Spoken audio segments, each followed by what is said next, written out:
بسم اللہ الرحمن الرحیم بسم اللہ الرحمن الرحیم۔ ایمان۔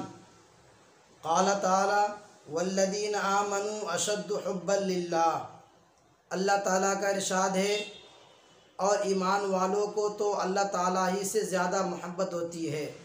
اللہ تعالیٰ کا ارشاد ہے اور ایمان والوں کو تو اللہ تعالیٰ ہی سے زیادہ محبت ہوتی ہے۔ نماز۔ قال تعالی یا ایھا الذین آمنوا اذا نودی للصلاة من یوم الجمعہ فاسعوا الی ذکر اللہ وذروا البیع ذلکم خیر لکم ان کنتم تعلمون۔ اللہ تعالیٰ کا ارشاد ہے ایمان والو، جب جمعہ کے دن جمعہ کی نماز کے لیے اذان دی جائے تو تم اللہ تعالیٰ کی یاد یعنی خطبہ اور نماز کی طرف فوراً چل دیا کرو اور خرید و فروخت اور اسی طرح دوسرے مشاغل چھوڑ دیا کرو، یہ بات تمہارے لیے بہتر ہے اگر تمہیں کچھ سمجھ ہو۔ اللہ تعالیٰ کا ارشاد ہے ایمان والو، جب جمعہ کے دن جمعہ کی نماز کے لیے اذان دی جائے تو تم اللہ تعالیٰ کی یاد یعنی خطبہ اور نماز کی طرف فوراً چل دیا کرو اور خرید و فروخت اور اسی طرح دوسرے مشاغل چھوڑ دیا کرو، یہ بات تمہارے لیے بہتر ہے اگر تمہیں کچھ سمجھ ہو۔ علم و ذکر۔ قال تعالی انما یخشی اللہ من عبادہ العلماء۔ اللہ تعالیٰ کا ارشاد ہے بے شک اللہ تعالیٰ سے ان کے وہی بندے ڈرتے ہیں جو ان کی عظمت کا علم رکھتے ہیں۔ اللہ تعالیٰ کا ارشاد ہے بے شک اللہ تعالیٰ سے ان کے وہی بندے ڈرتے ہیں جو ان کی عظمت کا علم رکھتے ہیں۔ اکرام مسلم۔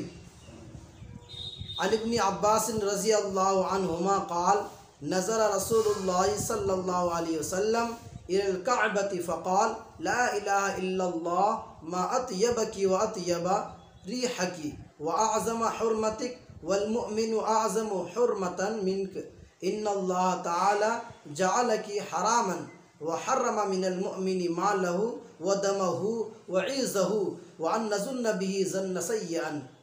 حضرت ابن عباس رضی اللہ عنہما روایت کرتے ہیں کہ رسول اللہ صلی اللہ علیہ وسلم نے کعبہ کو دیکھ کر تعجب سے ارشاد فرمایا لا الہ الا اللہ، اے کعبہ تو کس قدر پاکیزہ ہے، تیری خوشبو کس قدر عمدہ ہے اور تو کتنا زیادہ قابل احترام ہے، لیکن مومن کی عزت و احترام تجھ سے زیادہ ہے۔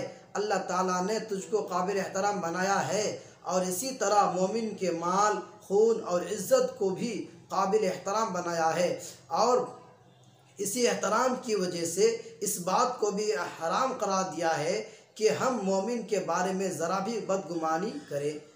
حضرت ابن عباس رضی اللہ عنہما روایت کرتے ہیں کہ رسول اللہ صلی اللہ علیہ وسلم نے کعبہ کو دیکھ کر تعجب سے ارشاد فرمایا لا الہ الا اللہ، اے کعبہ تو کس قدر پاکیزہ ہے، تیری خوشبو کس قدر عمدہ ہے اور تو کتنا زیادہ قابل احترام ہے، لیکن مومن کی عزت و احترام تجھ سے زیادہ ہے۔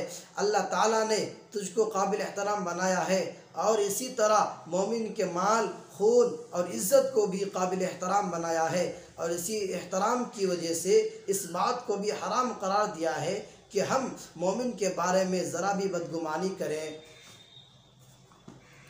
اخلاص نیت۔ قال تعالی وادعوہ مخلصین لہ الدین۔ اللہ تعالیٰ کا ارشاد ہے اور خاص اسی کی عبادت کرو اور اسی کو پکارو۔ اللہ تعالیٰ کا ارشاد ہے اور خاص اسی کی عبادت کرو اور اسی کو پکارو۔ قال تعالی یا ایھا المدثر قم فانذر وربک فکبر۔ اللہ تعالیٰ نے اپنے رسول اللہ صلی اللہ علیہ وسلم سے ارشاد فرمایا اے کپڑا اوڑھنے والے اپنی جگہ سے اٹھیے اور ڈرائیے اور اپنی رب کی بڑائیاں بیان کیجیے۔ اللہ تعالیٰ نے اپنے رسول اللہ صلی اللہ علیہ وسلم سے ارشاد فرمایا اے کپڑا اوڑھنے والے اپنی جگہ سے اٹھیے اور ڈرائیے اور اپنی رب کی بڑائیاں بیان کیجیے۔ اللہ تعالی ہم سبوں کو کہنے سننے سے زیادہ عمل کرنے کی توفیق عطا فرمائے۔ سبحان اللہ بحمدہ سبحانک اللہم وبحمدک ونشہد ان لا الہ الا انت ونستغفرک ونتوب الیک سبحان ربک رب العزة عما یصفون وسلام علی المرسلین والحمد للہ رب العالمین.